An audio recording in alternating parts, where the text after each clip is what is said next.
Llevamos ahora mismo, estaba mirando el reloj, 1 año, 1 mes y 4 días de aplicación de la reforma laboral,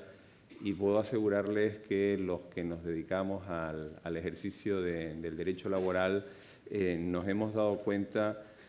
dejando a un lado si se cumplen o no los objetivos que el Gobierno con esta reforma pretendía, y en definitiva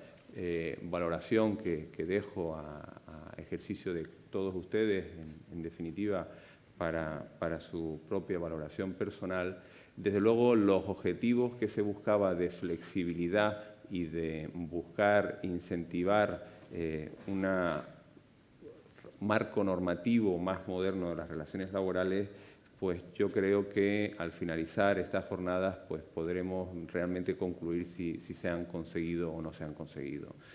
Desde luego, lo que sí podemos decir, los que nos dedicamos al ejercicio del derecho laboral, que este año ha sido un año muy intenso. Ha sido un año intenso no solamente en materia de consultas que recibimos a diario de los clientes sobre cómo deben de actuar a partir de la entrada en vigor de la reforma, sino sobre todo un año muy intenso porque ya hemos podido comprobar cómo los tribunales vienen aplicando esta reforma. Y en definitiva, nos hemos dado cuenta que esa aparente facilidad que desde los medios de comunicación se nos transmitía de muchas de las decisiones que ahora se podían adoptar después de la reforma, nos hemos dado cuenta que no es tal, y que desde luego los tribunales están siendo tremendamente exigentes, tremendamente rigurosos. En materia de despidos colectivos, yo creo que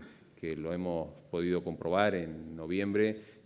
salía en los medios de comunicación una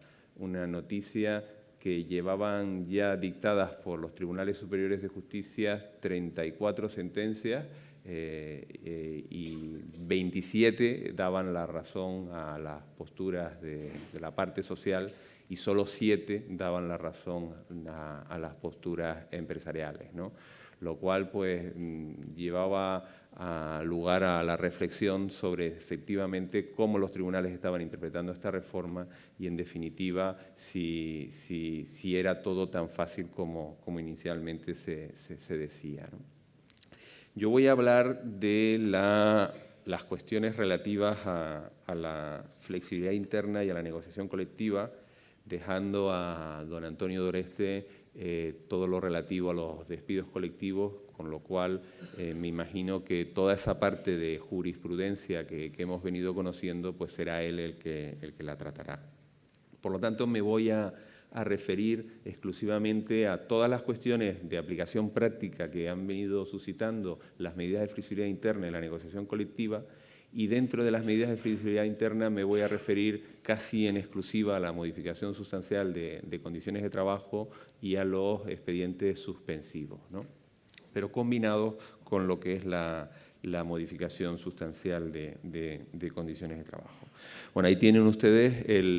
lo que han sido las 3 normas que se han dictado con la reforma laboral: el Real Decreto 3/2012, que dio la luz el 11 de febrero, la Ley 3/2012, que entró en vigor el 8 de julio, y luego ya en el mes de noviembre tuvimos el Real Decreto Ley 1483/2012 de 29 de octubre, que, como todos ustedes saben, es el que aprueba el reglamento por el que se desarrollan los despidos colectivos. Entrando en lo que es la modificación sustancial de condiciones de trabajo, realmente me voy a referir exclusivamente a los problemas que se están suscitando, sobre todo el procedimiento. Todos ustedes saben que la reforma laboral lo que hace es flexibilizar el expediente de modificación sustancial de condiciones de trabajo y aclarar, si cabe, con mayor nitidez qué condiciones se podían alterar. Pues me voy a referir una parte de mi exposición a lo que es el procedimiento y las cuestiones que están suscitando, y luego en particular respecto a las condiciones que se pueden alterar, me voy a referir casi en exclusiva a lo que es la modificación de carácter retributivo y la modificación de jornada. Prácticamente el 100% de los expedientes de luego los que hemos llevado en el despacho han sido así, y el 100% de las consultas que se nos hacen en materia de modificación sustancial de condiciones de trabajo después de la reforma, todas van relacionadas a cómo puedo yo modificar el marco retributivo de mi empresa, qué medidas puedo adoptar y cuál es el procedimiento que tengo que seguir. Entrando en el procedimiento de modificación sustancial de condiciones de trabajo, como ustedes saben, ya la ley recogía la modificación en el artículo 41 del Estatuto de los Trabajadores y recogía que era posible pues, modificar sustancialmente las condiciones de trabajo cuando habían razones económicas, técnicas, organizativas o de producción. Ahí pueden ver lo que decía la normativa antigua, en donde una redacción quizás un poco enrevesada, que en definitiva lo que venía a invitar es a buscar un juicio de razonabilidad entre la medida adoptada y el resultado que se buscaba, se modifica y pasamos a un nuevo régimen en donde además de considerar a esas causas económicas, técnicas, organizativas o de producción como justificadoras de la modificación, se añade una frase más de que se consideran como tales todas las que tienen relación con la competitividad, la productividad o la organización técnica en la empresa. Por tanto, la primera pregunta que cabe hacerse es si es necesario ahora el juicio de razonabilidad o si por lo contrario esta objetivización que se hace ya en la reforma pues ya es suficiente para no tener que relacionar esa relación de causalidad necesaria que existía antes entre la medida y el objetivo que se conseguía en la misma. Pues la respuesta la ha dado ya la Audiencia Nacional en una sentencia de 28 de mayo de 2012, una sentencia que se dictó casi de forma muy rápida en un expediente que se tramitó, en donde viene a dejar claro que la modificación sustancial de condiciones de trabajo está en un escalón inferior a los despidos colectivos y a los despidos objetivos. Eso suponía que el rigor causal que se le va a exigir, desde luego a juicio de la Audiencia Nacional, a las modificaciones sustanciales no va a ser el mismo que a los despidos colectivos y, por tanto, una suficiente prueba que acredite que la medida contribuye a mejorar la competitividad, la organización técnica o la productividad en la empresa, lo cual, pues, en definitiva, en la situación, en el contexto en el que nos encontramos, pues no debe resultar difícil, bastaba para que la medida se considerase conforme a derecho. ¿Qué condiciones son las que podemos modificar por un expediente de modificación sustancial? Bueno, aquí las condiciones las conocen todos ustedes. La duda que más nos han planteado es si son exclusivamente ese listado que se recoge ahí, o bien ese listado no es un listado cerrado y, por tanto, en definitiva, si se podían modificar otro tipo de condiciones. Ya los tribunales venían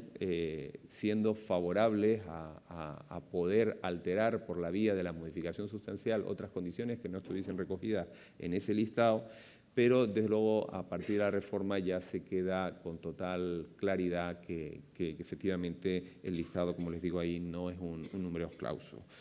Entre modificaciones que se han podido hacer después de la reforma, particularmente me quedo todas las que se refieren a la materia de seguridad social complementaria, todo lo que tiene que ver con mejoras voluntarias en la seguridad social. En ese sentido hay sentencias que vienen considerando a las mejoras voluntarias en materia de seguridad social como un salario indirecto o un salario diferido y que por consiguiente entraría dentro de lo que llamamos sistema de remuneración y cuantía salarial que recoge el artículo 41.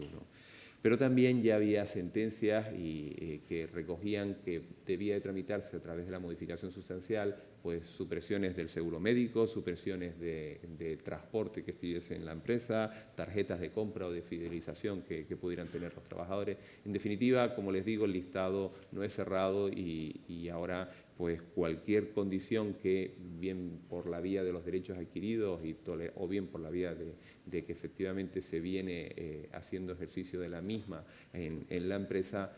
puede ser alterada a través del expediente de modificación sustancial de condiciones de trabajo. En materia de cuantía salarial, lo importante es aclarar que podemos alterar el marco retributivo que tenemos en la empresa siempre y cuando ese marco retributivo excede a lo que establezca la norma convencional, el convenio colectivo que resulte de aplicación en la empresa. Por consiguiente, si nuestro marco retributivo, nuestra estructura salarial se ajusta, se adecúa exactamente a las tablas salariales que recoge el convenio colectivo, no será este el procedimiento para poder alterarlo, sino habremos de acudir al descuelgue salarial, a la inaplicación del convenio colectivo o bien a la novación modificativa. Siguiendo con el procedimiento, otra de las novedades que incorpora la ley es la distinción entre modificaciones sustanciales de carácter individual y las modificaciones sustanciales de carácter colectivo. Como todos ustedes saben, hasta antes de la entrada en vigor de la reforma, la diferencia entre una modificación sustancial de carácter individual y otra de carácter colectivo estribaba en el origen de la condición que se pretendía alterar. Si el origen de la condición formaba parte de un acuerdo o pacto individual entre la empresa y el trabajador, la modificación era individual. Si el origen de la condición que se alteraba formaba parte de un pacto o una decisión empresarial de carácter colectivo, estábamos ante una modificación de carácter colectivo. La reforma simplifica enormemente la distinción entre ambas modificaciones y pasa a acoger el mismo sistema que ya imperaba en el despido colectivo, de forma que la modificación pasa a ser colectiva cuando se supera los mismos umbrales que en el despido colectivo, es decir, cuando se supera el número de 10 trabajadores en empresas de menos de 100, del 10% en empresas de más de 100 o de más de 30 trabajadores, 30 o más trabajadores en empresas de más de 300. Aquí la cuestión que más se nos ha planteado es cómo interpretamos el cómputo de este umbral. Y le pongo ahí abajo en lo que es la diapositiva, porque las dudas pueden ser tres. ¿Computamos las modificaciones del mismo tipo con independencia de las causas?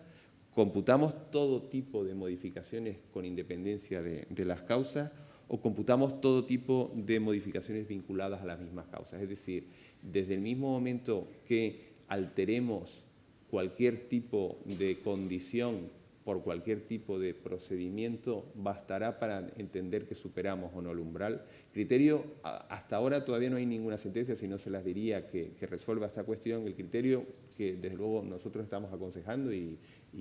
ahí estoy a disposición de todos ustedes por si consideran que pudiera resultar equivocado, es un criterio conservador, es un criterio de entender que cualquier tipo de condiciones y cualquiera que sean las causas que justifiquen, porque de lo contrario prácticamente sería muy fácil eludir estar ante una modificación de carácter colectivo.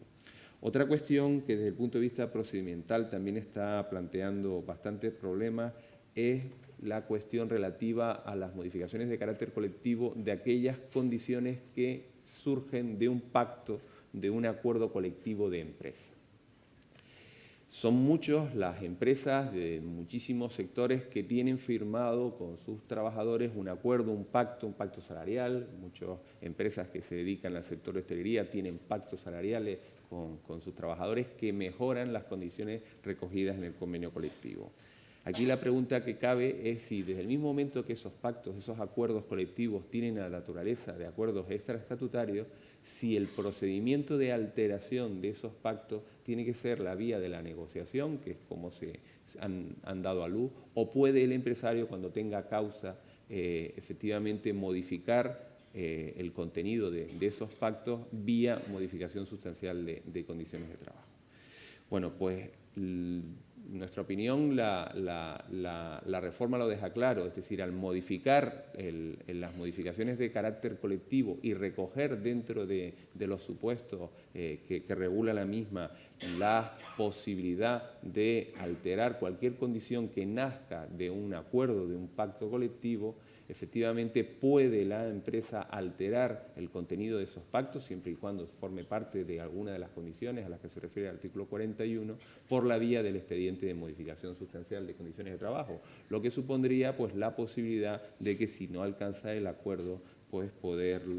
adoptar la decisión unilateralmente. Procedimiento lo tienen ustedes ahí, depende de que la modificación sea individual o colectiva. Si la modificación es individual, pues basta con una comunicación a los trabajadores y a los representantes, explicando, como es lógico, las causas que justifican la modificación. Y luego habría un periodo de 15 días desde la comunicación a los representantes y a los trabajadores afectados y la ejecutividad de la misma. Y cuando se trata de modificaciones de carácter colectivo, pues hay que iniciar un procedimiento que comienza con un periodo de consultas que la ley ya tasa, como todos ustedes saben, en un periodo exclusivo de 15 días, y periodo de consultas que, créanme, la experiencia nos está dando que muchas veces esa reducción de 15 días se queda corta. Imagínense ustedes una modificación de un plan de pensiones, una modificación de un sistema de previsión social complementaria que lleva imperando en la empresa desde hace muchísimo tiempo y que está contractualizada con la plantilla. Modificar y alcanzar un acuerdo con la representación de los trabajadores en apenas 15 días, sinceramente, resultaría hasta, a mi modo de ver, hasta temerario, porque las posibilidades de que logres un acuerdo en tan corto espacio de tiempo son muy pequeñas. Ahí el consejo que nosotros estamos dando es abrir cuanto antes un periodo informal de consulta que permita discutir de forma sosegada y de forma tranquila modificaciones de este calibre, para que el periodo de consultas de los 15 días pues ya sea suficiente para intentar pues ya marcar los elementos de esa negociación que con carácter previo se ha hecho.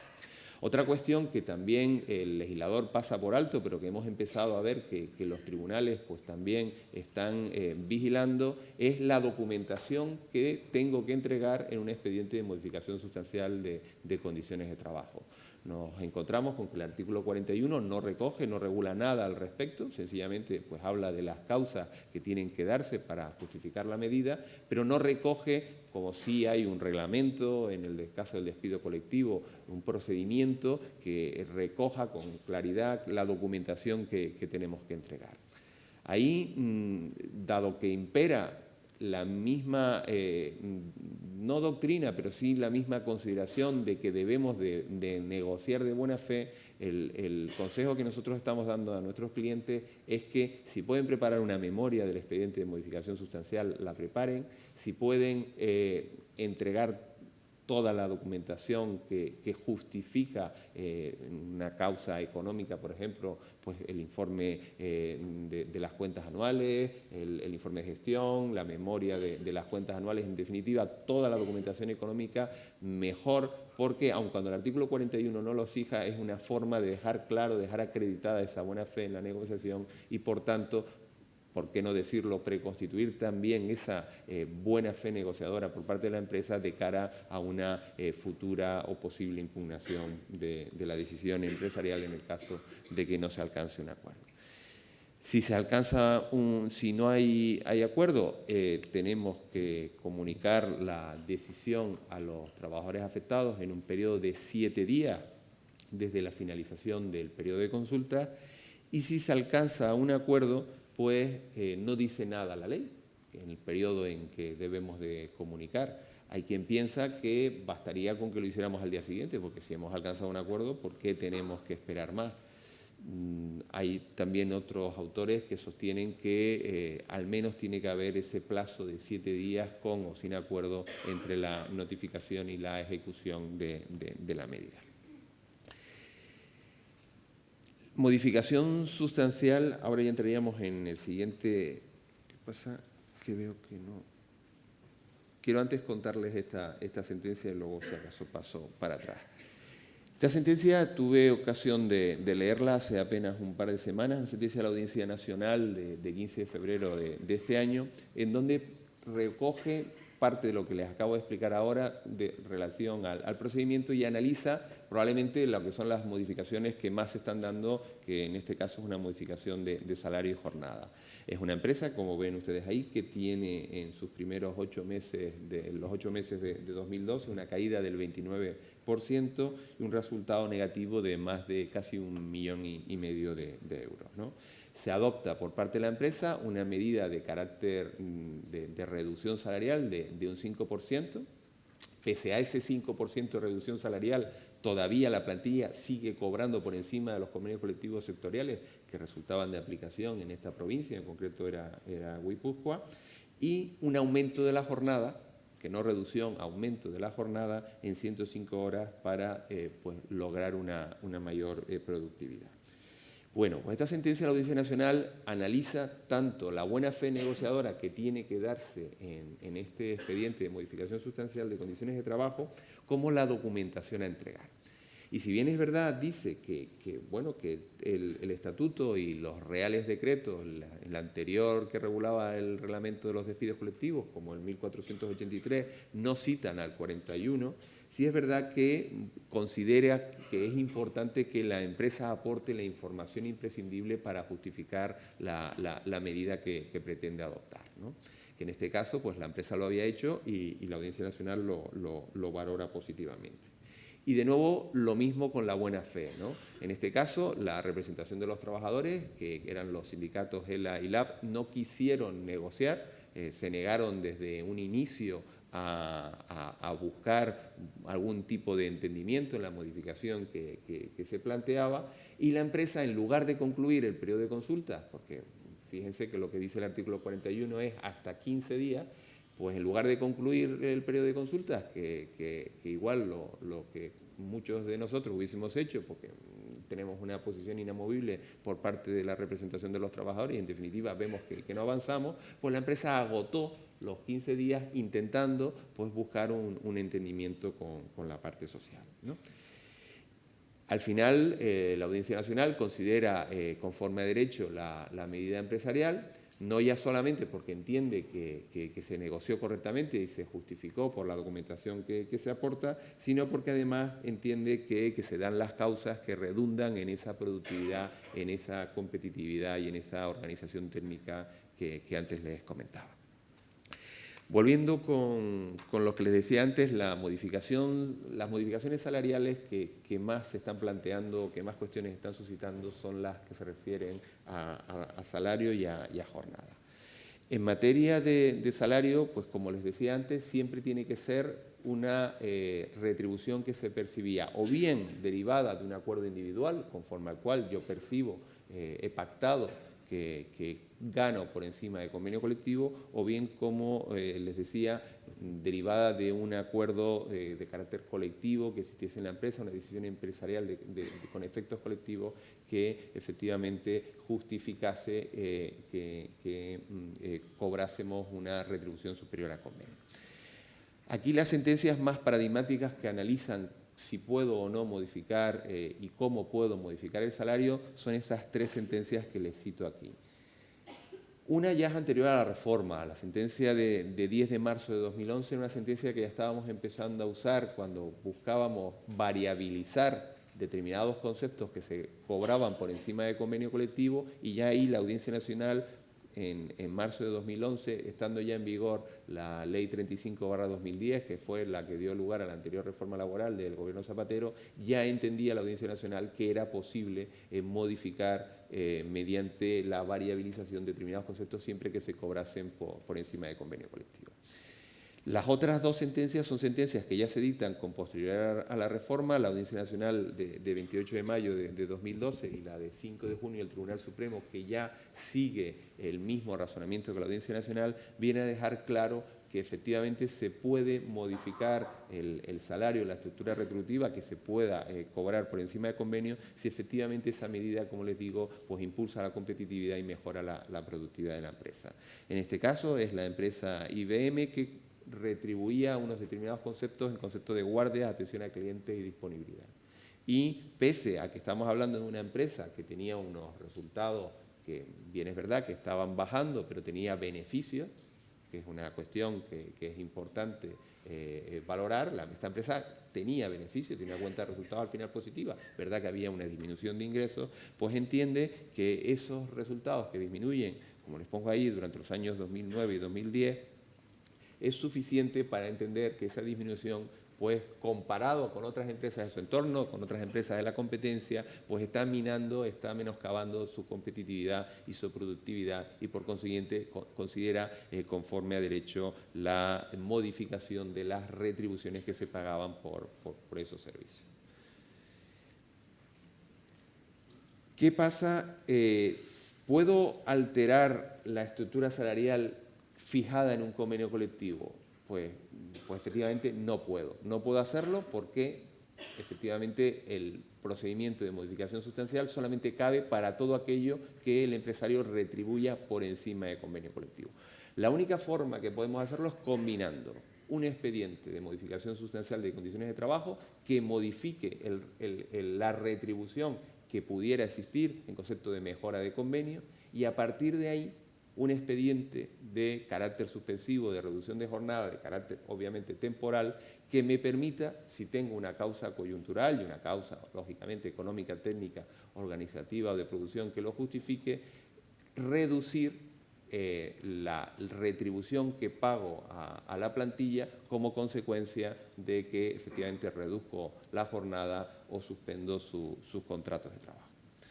No hay ninguna limitación por parte del legislador a que yo pueda combinar, y de hecho se está haciendo, ambos expedientes si efectivamente vienen motivadas por la necesidad de reducir la retribución que pago a la plantilla.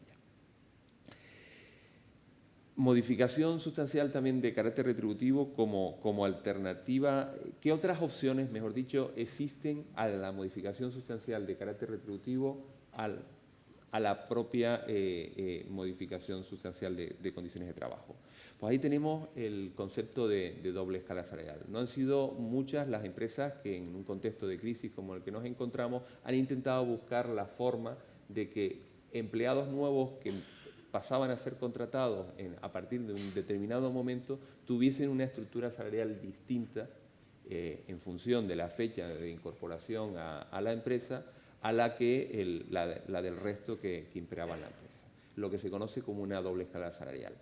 La doble escala salarial ya tanto el Tribunal Supremo como el Tribunal Constitucional, siempre y cuando derive ese marco retributivo de un convenio colectivo estatutario, porque si es extraestatutario, sí hay sentencias que consideran que son legítimas la introducción por parte de la empresa vía negociación. Si lo que se está alterando es el marco retributivo derivado de un convenio colectivo, tanto el Tribunal Supremo como el Tribunal Constitucional, como les digo, vienen considerando que no son lícitas.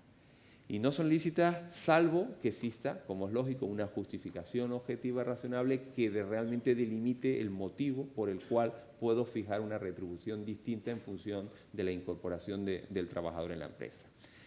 Hay sentencias que reconocen que es lícito la vinculación a un objetivo coherente de fomento de empleo, lo que pasa que en el contexto en el que nos encontramos, pues difícilmente pueden las empresas asumirlo a este objetivo, o bien en una necesidad de reestructuración o saneamiento de la entidad, como recoge esa sentencia que les pongo ahí de 17 de junio de 2004. La forma con la que nosotros venimos aconsejando que se puede modificar el marco retributivo en función de una fecha determinada de entrada en vigor, por tanto, de la norma que lo regule, es a través de lo que la doctrina viene considerando como compra de mochilas. Y por ponerles un ejemplo casi con más claridad, les cito a la forma en la que los distintos convenios colectivos vienen consiguiendo suprimir o congelar el concepto de antigüedad. Es decir, agrupar el conjunto de conceptos que se vienen cobrando por encima de convenio en un complemento personal que percibirán de forma personal cada uno de los trabajadores que trabajan en la empresa, de manera que esos trabajadores conservan esos complementos como una condición más beneficiosa contractualizada entre la empresa y los distintos trabajadores que la percibían. De manera que desaparece del convenio colectivo y a partir de la fecha de entrada de efectos de ese convenio colectivo, pues los trabajadores de la plantilla cobran todos exactamente las mismas condiciones, por cuanto las que cobraban los anteriores vienen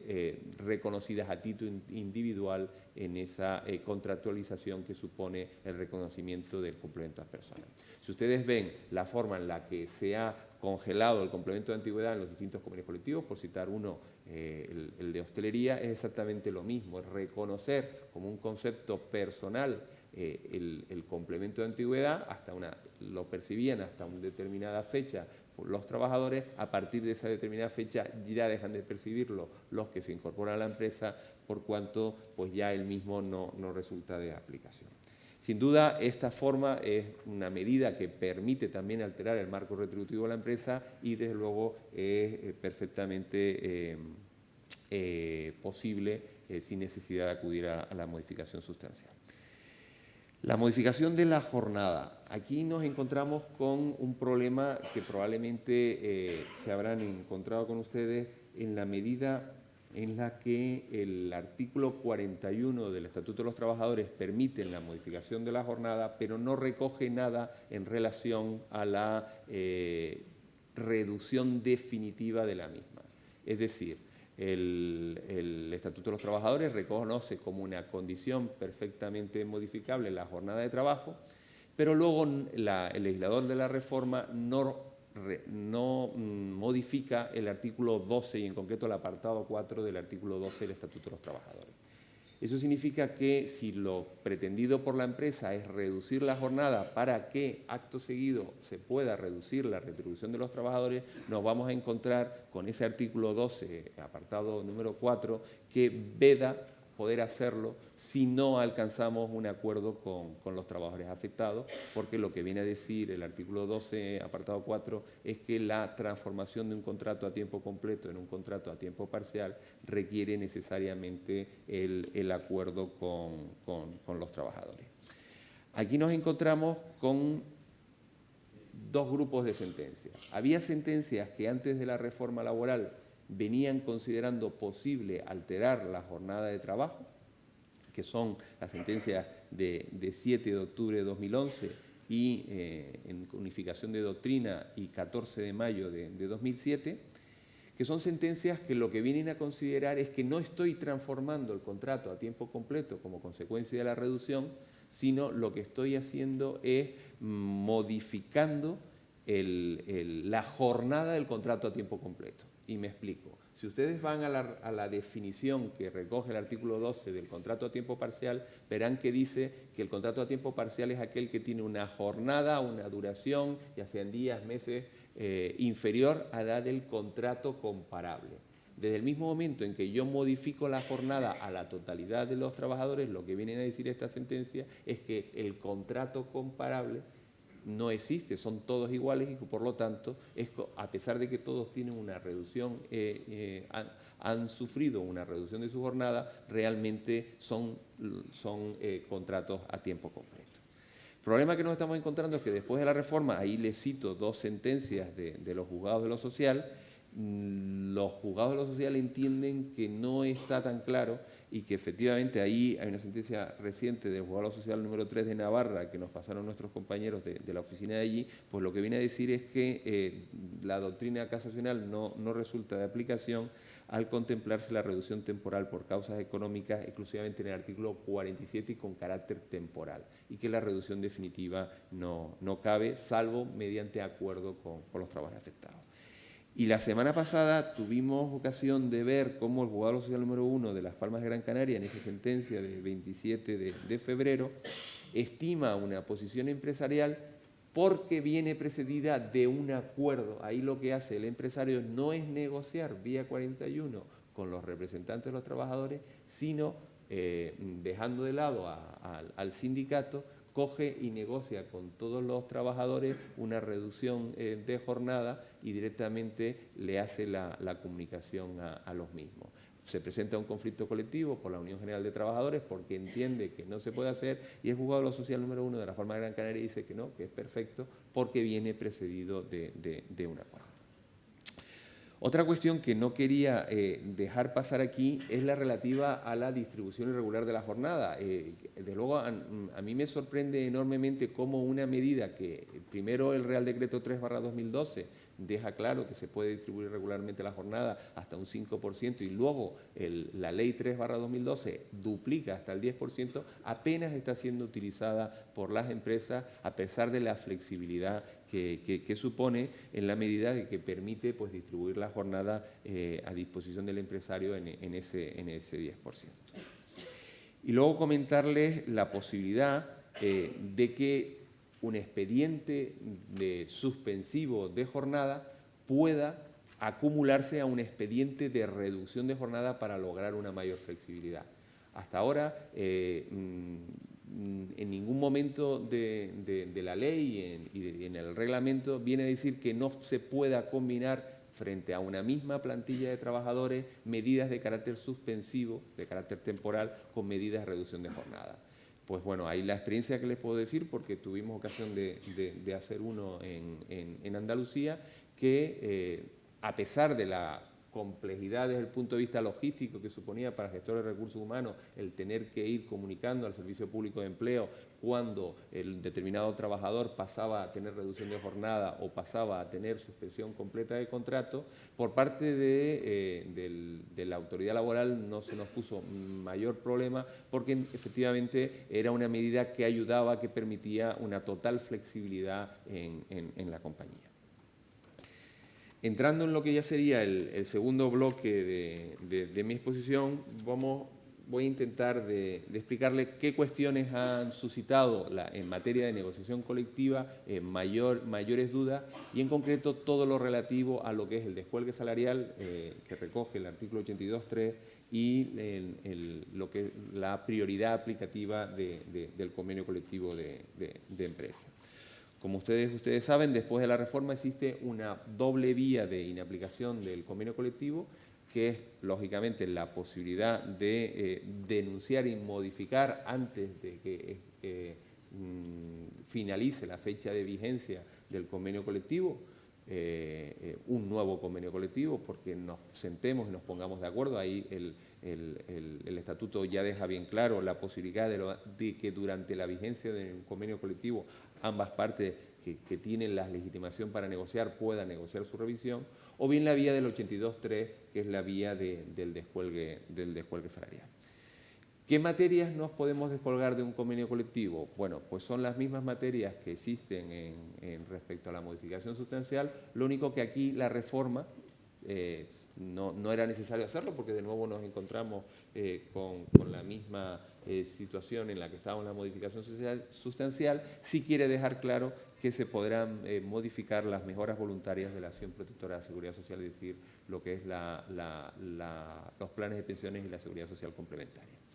¿Cuándo podemos descolgarnos de un convenio colectivo o dejar de aplicarlo? Cuando tengamos causas técnicas, económicas, organizativas o de producción, que su definición el legislador la deja al artículo 51, que es donde todos ustedes saben se recoge el concepto de cada una de ellas. Aquí la especialidad se hace respecto a la causa económica. Si bien en el despido colectivo es necesario que transcurran 3 meses, cuando hablamos de situación económica negativa derivada de una disminución persistente en la cifra de ingresos o ventas, ahora en el descuelgue salarial no es necesario esperar a los 3 meses y bastarán con que se produzcan 2 meses de disminución persistente para que efectivamente yo pueda plantear a los representantes de los trabajadores un descuelgue salarial.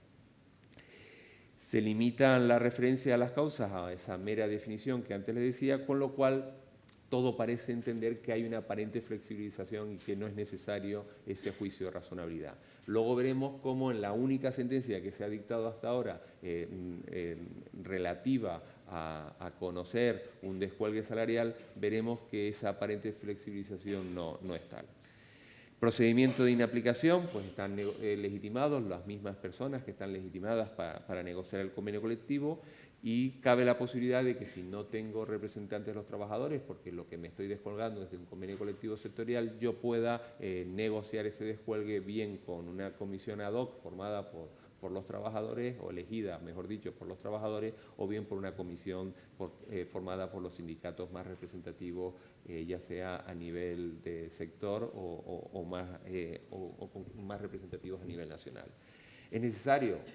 obtener un acuerdo, porque esta medida el legislador no contempla, a diferencia de la modificación sustancial que pueda ser impuesta unilateralmente por la empresa, es necesario un acuerdo y el contenido de ese acuerdo pues deberá fijar las nuevas condiciones que se aplican en la empresa, la fecha o el plazo o duración que se pueden aplicar, que como máximo será la vigencia del convenio colectivo, así como la obligación de notificar a la Comisión Paritaria y a la Autoridad Laboral las nuevas modificaciones de que nos hemos descolgado.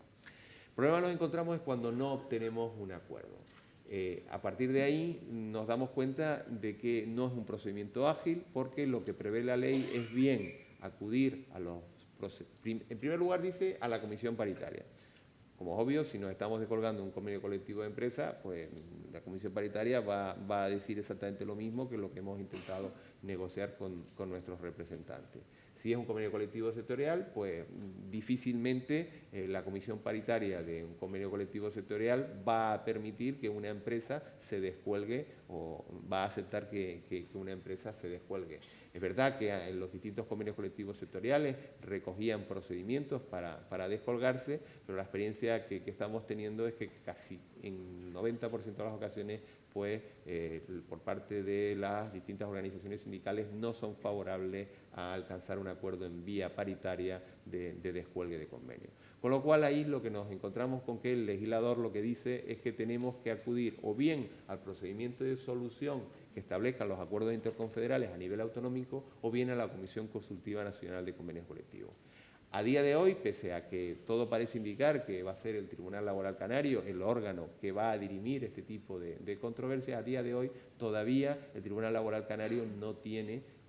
las competencias para resolver este tipo de soluciones, a pesar de que ya hay convenios colectivos que recogen la posibilidad de someter ante el Tribunal Laboral Canario este tipo de discrepancias. Uno de ellos es el convenio colectivo de hostelería. Tenemos, por tanto, la Comisión Consultiva Nacional como órgano que el propio legislador establece para dirimir este tipo de controversias y un Real Decreto que fue el Real Decreto 1362/2012 de 27 de septiembre, que es el que regula por primera vez el funcionamiento de la Comisión Consultiva Nacional para dirimir estas controversias. Deja la posibilidad de una triple alternativa a la Comisión Consultiva Nacional, es decir, no basta con que la comisión diga si es conforme o no conforme a derecho el descuelgue que se pretende, sino permite también la posibilidad de moderar la postura que ambas partes le presenten. El laudo que dicte la Comisión Consultiva Nacional pues tendrá la eficacia de los acuerdos alcanzados en el periodo de consulta. Lo que ocurre es que contra ese laudo cabe impugnación ante la jurisdicción social. Y esta es la sentencia que antes les comentaba antes, que es el único precedente que existe hasta ahora, dictada por la Audiencia Nacional el 28 de enero de 2013, en donde lo que se viene a discutir es una decisión de la Comisión Consultiva Nacional que es impugnada en este caso por la propia empresa que la había solicitado la intervención de esta comisión. Un aspecto importante desde el punto de vista procesal es el procedimiento adecuado que tengo para impugnar ese laudo, si tengo que impugnarlo vía conflicto colectivo o tengo que acudir al procedimiento de impugnación de convenios colectivos. En la Audiencia Nacional dice que el procedimiento adecuado es el de impugnación del convenio colectivo. Y lo más llamativo de esta sentencia, en mi opinión, son dos cosas. En primer lugar, que dice que la decisión de la Comisión Consultiva Nacional no debe de pronunciarse exclusivamente sobre las causas alegadas en la empresa, sino tiene que pronunciarse también sobre, por eso antes hablaba de aparente flexibilización, si es adecuada o no en relación con la causa alegada y los efectos que produce sobre los trabajadores. En este caso, la sentencia desestima la pretensión empresarial porque considera que no ha sido una actuación correcta por parte de la empresa haber presentado un expediente de carácter suspensivo y haberlo cerrado o negociado con la representación de los trabajadores y 2 meses después plantearle a la misma representación legal de los trabajadores el descuelgue del convenio. Con lo cual, el consejo o la moraleja, si me permiten la expresión, que saco de aquí, es que si sabes que con el expediente suspensivo no vas a tener suficiente, plantea desde un inicio ambas cosas, porque te puedes encontrar con que el hecho de que estratégicamente lo hayas hecho por separado, pues al final no sea considerado legítimo. Entrando con lo que es la negociación del convenio colectivo, la principal novedad que tiene la reforma es la prioridad aplicativa de los convenios colectivos de empresa o de grupos de empresas o de empresas vinculadas por razones organizativas o de productivas sobre los convenios colectivos sectoriales. Desde la entrada en vigor de la reforma se deja bien claro que los convenios colectivos de empresa tendrán prioridad sobre toda una serie de cuestiones, que son las que les pongo aquí: cuantía del salario base, complementos, compensación de las horas extraordinarias, horario, distribución de tiempo de trabajo, en definitiva, toda una serie de condiciones que, si son negociadas con los representantes de los trabajadores de la empresa, su aplicación tendrá pues, preferencia respecto al convenio colectivo sectorial. La siguiente cuestión que cabe plantearse es sobre si existe o no obligación de negociar tras la modificación que se hace desde el Real Decreto a la Ley 3/2012, que introduce la expresión podrá negociarse en cualquier momento de la vigencia de los convenios colectivos, todo lo cual induce, según los distintos autores, a que realmente no estamos ante una obligación, sino más bien ante una incentivación. La posibilidad de que en la negociación colectiva no solamente se haga con los representantes de los trabajadores, sino que también sean sujetos legitimados las propias comisiones, secciones sindicales, si las hubiera en su conjunto y sumen la mayoría de los miembros del comité. Ahí les expongo que conforme al artículo 88 quedarán válidamente constituidas cuando esos sindicatos, esas federaciones representen como mínimo a la mayoría de los miembros del comité, y que las decisiones, como es obvio, deberán de contar con la mayoría de cada una de las representaciones. Esta es la única sentencia que hasta ahora se ha dictado en materia de prioridad aplicativa del convenio colectivo de empresas frente al convenio colectivo sectorial. Igual la recuerdan porque fue una sentencia que salió en todos los medios de comunicación por lo llamativo de la situación. Estamos hablando, no recuerdo si era el tercero o el cuarto convenio colectivo de derivados del cemento,